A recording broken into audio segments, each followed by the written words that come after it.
Assalamualaikum warahmatullahi wabarakatuh. Waalaikumsalam warahmatullahi wabarakatuh.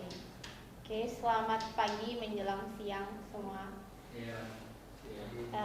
Kami dari kelompok 4 akan melakukan presentasi mengenai penyusunan laporan penelitian. Namun sebelum memasuki kegiatan presentasi, marilah kita berkenalan terlebih dahulu. Perkenalkan, nama saya Fitriani Alito sebagai pembicara pertama. Kemudian ada teman saya. Perkenalkan, nama saya Firman Abdullah sebagai pembicara kedua. Perkenalkan, nama saya Niluh Mega sebagai pembicara ketiga. Perkenalkan, saya Muhammad Rizak sebagai pembicara keempat. Oke. Baik. Yang pertama, apa itu laporan penelitian? Menurut Creswell, laporan penelitian merupakan penyelesaian studi kasus yang melaporkan sebuah penyelidikan atau eksplorasi masalah, identifikasi pertanyaan yang akan diselesaikan, serta data yang dikumpulkan, dianalisis, dan ditafsirkan oleh peneliti. Adapun menurut Bahdin, laporan penelitian adalah suatu bentuk karya tulis yang berisi paparan mengenai suatu proses dan hasil dari kegiatan penelitian. Dan yang terakhir, menurut Kerlinger, laporan penelitian adalah proses penemuan yang dianggap memiliki karakteristik yang sistematis, empiris, terkontrol, serta berlandaskan pada teori dan hipotesis yang diajukan. Dari ketiga pendapat ahli tersebut, dapat kami simpulkan bahwa laporan penelitian adalah dokumen ilmiah yang berisi proses penyelidikan suatu masalah, pengumpulan dan analisis data, serta hasil penelitian yang disusun secara sistematis berdasarkan teori dan dapat dipertanggungjawabkan. Adapun manfaat dari laporan penelitian ini, yang pertama adalah menyampaikan informasi. Laporan penelitian ini berfungsi untuk menyampaikan hasil penelitian untuk pengembangan ilmu dan inovasi. Yang kedua adalah mempermudah komunikasi, di mana laporan penelitian dapat menjadi sarana komunikasi antara peneliti dan masyarakat terkait masalah yang diteliti. Yang ketiga ada media pengaplikasian ilmu, di mana laporan penelitian menunjukkan penerapan teori dalam menganalisis suatu masalah untuk mendapatkan jawaban yang tepat. Yang keempat, sarana mengetahui permasalahan dan menemukan solusinya. Laporan penelitian ini membantu mengidentifikasi permasalahan yang tidak terlihat dan menemukan solusi yang tepat.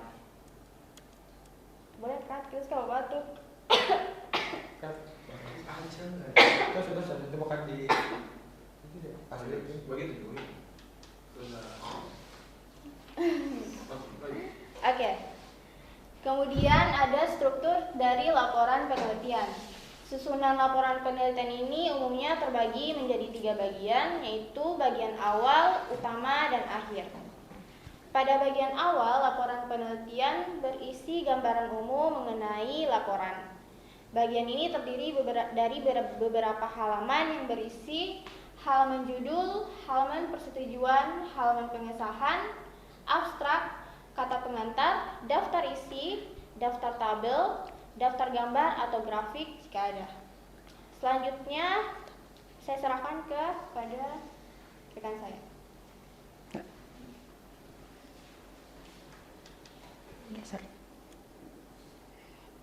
Oke, selanjutnya kita lanjutkan dengan struktur laporan penelitian. Jadi kalau di struktur laporan penelitian itu ada terdiri dari bab pertama, bab kedua, sampai bab kelima. Yang pertama itu berisi pendahuluan, yang kedua ada tinjauan pustaka, yang ketiga ada metode penelitian, yang keempat hasil dan pembahasan, kemudian yang kelima ada penutup. Kemudian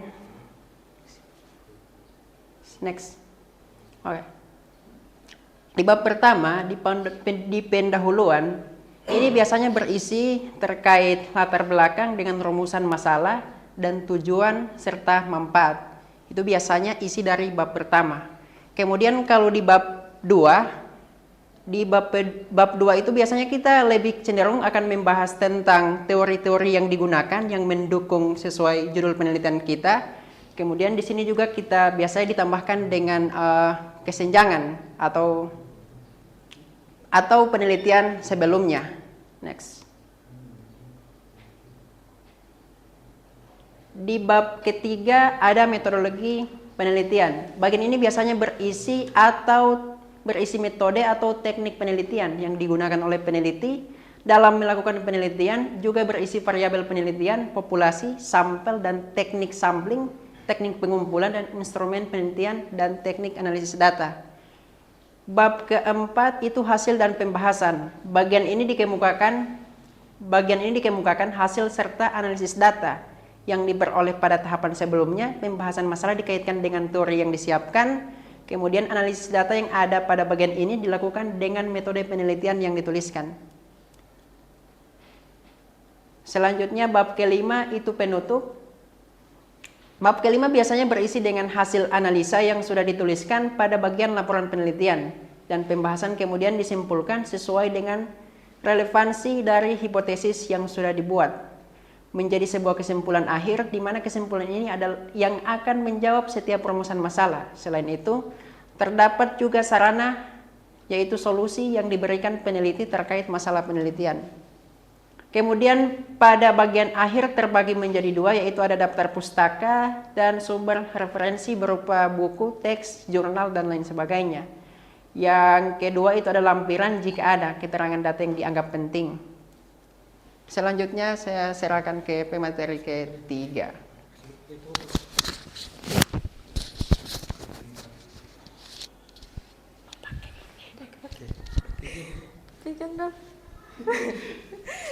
Lusuh sekali kita.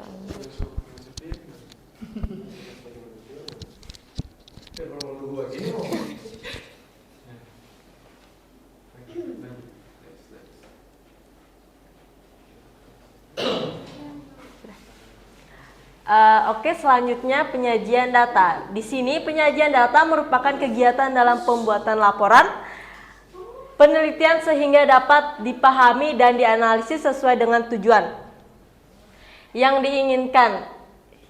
Data yang disajikan harus sederhana, jelas, dan mudah dibaca. Tujuannya yaitu yang pertama, memberikan gambaran yang sistematis. Yang kedua, data lebih cepat ditangkap dan dimengerti. Yang ketiga, mudah dan membuat analisis data. Memudah. Yang terakhir, yang keempat, membuat proses pengambilan keputusan dan kesimpulan lebih tepat, cepat, dan akurat.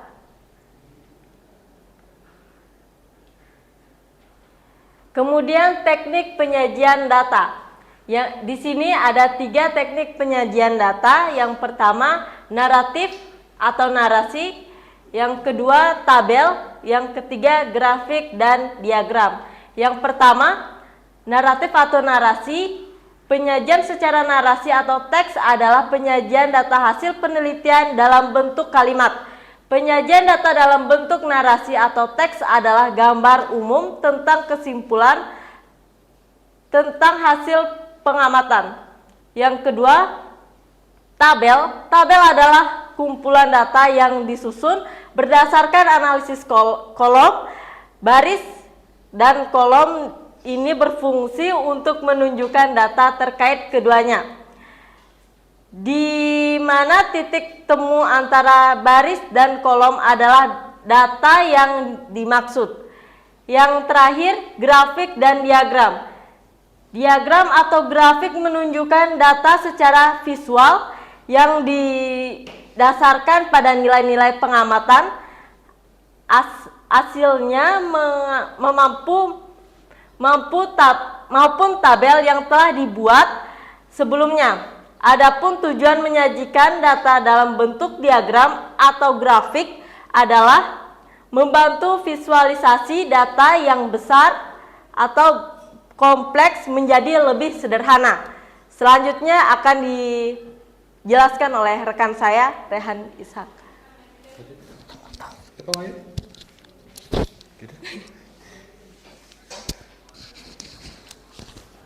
Oke, Adapun kesalahan umum dalam penyusunan data yaitu yang pertama analisis yang tidak sesuai dengan masalah. Yang sering terjadi cara menganalisis data tidak cocok dengan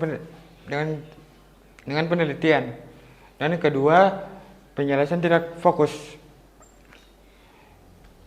Yang terjadi ketika isi tulis sering menyimpang dari topik utama yang terlalu bertele-tele.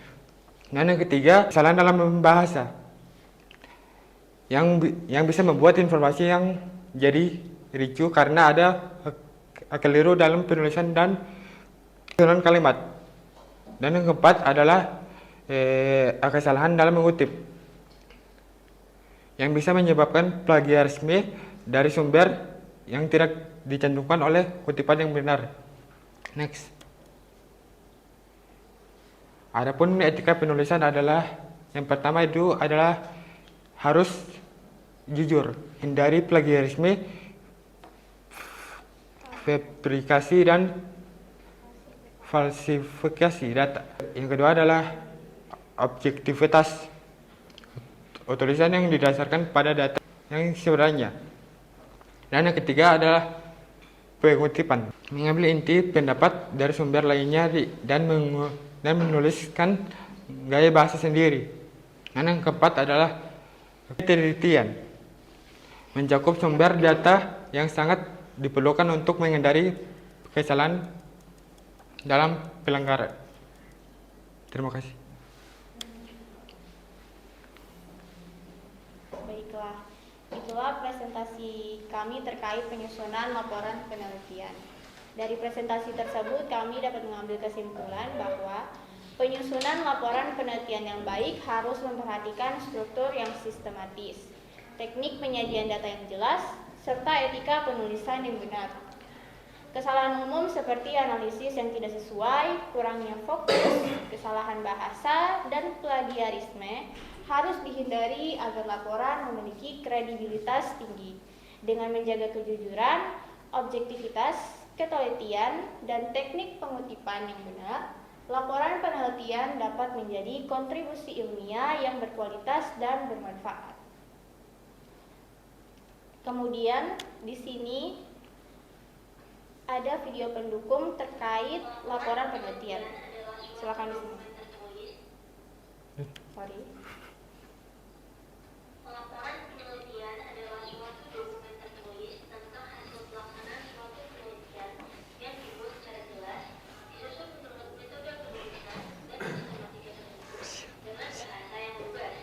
Pada hakikatnya, suatu laporan harus berisikan 3 hal, yaitu apa yang dilaporkan, siapa yang melaporkan, dan kepada siapa laporan diberikan. 3 hal tersebut lazim ditulis pada halaman 60 atau halaman 7. Suatu penelitian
kegiatan presentasi tadi, kami akan membuka sesi tanya jawab untuk masing-masing kelompok dengan minimal pertanyaan 1 untuk setiap kelompok.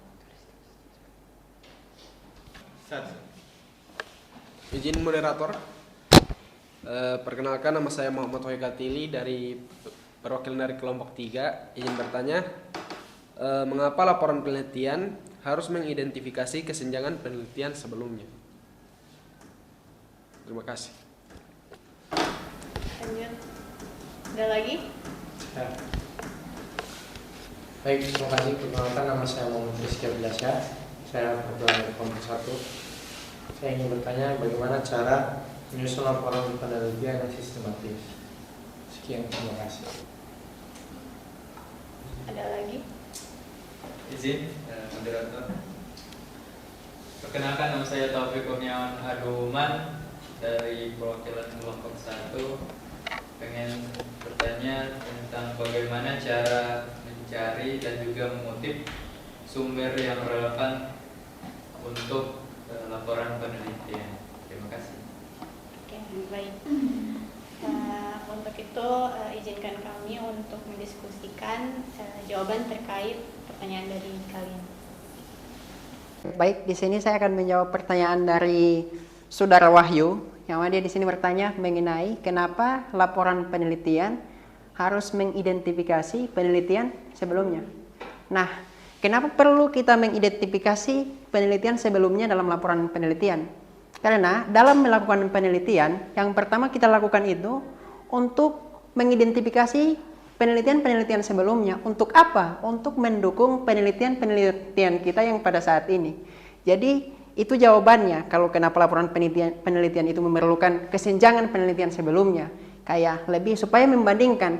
Kayak saya angkat sebuah contoh, misalnya di penelitian sebelumnya membahas mengenai laporan penelitian, tapi belum dilanjutkan. Nah, itu yang akan menjadi landasan kita untuk melakukan penelitian. Karena di penelitian sebelumnya ini belum ada, oleh karenanya kita melakukan penelitian ini. Itu perlunya kesenjangan di sebuah penelitian. Saya kira bisa menjawab Saudara Wahyu. Iya, sudah menjawab. Terima kasih.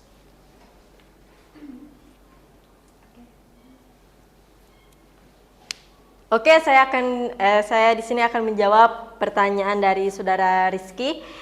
Bagaimana cara menyusun laporan penelitian yang sistematis? Di sini sistematis itu berarti tersusun dengan teratur, logis dan mengikuti aturan langkah-langkah yang jelas. Kemudian dalam penyusunan laporan penelitian umumnya ada struktur atau langkah-langkah yang harus diikuti seperti yang kita harapkan pada slide presentasi tadi. Kemudian susunan laporan penelitian itu terdiri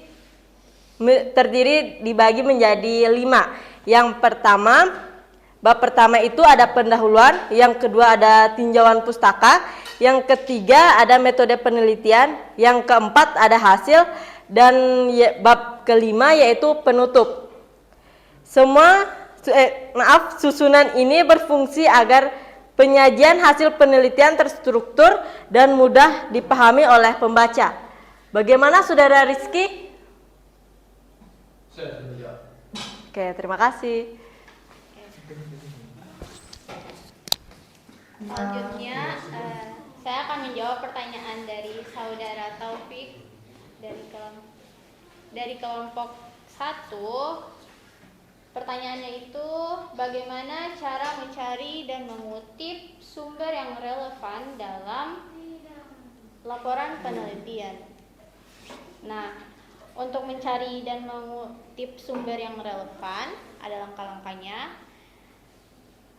Yang pertama itu, kita bisa gunakan database akademik seperti Google Scholar, ResearchGate, kemudian ada Scopus, lalu kemudian ada kunjungi situs resmi. Gunakan sumber-sumber yang berasal dari pemerintah dan hindari sumber-sumber yang kurang jelas asalnya seperti blog atau sebagainya.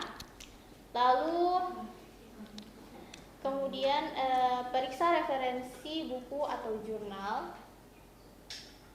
Lihat daftar pustaka di buku atau artikel yang relevan untuk menemukan sumber lain.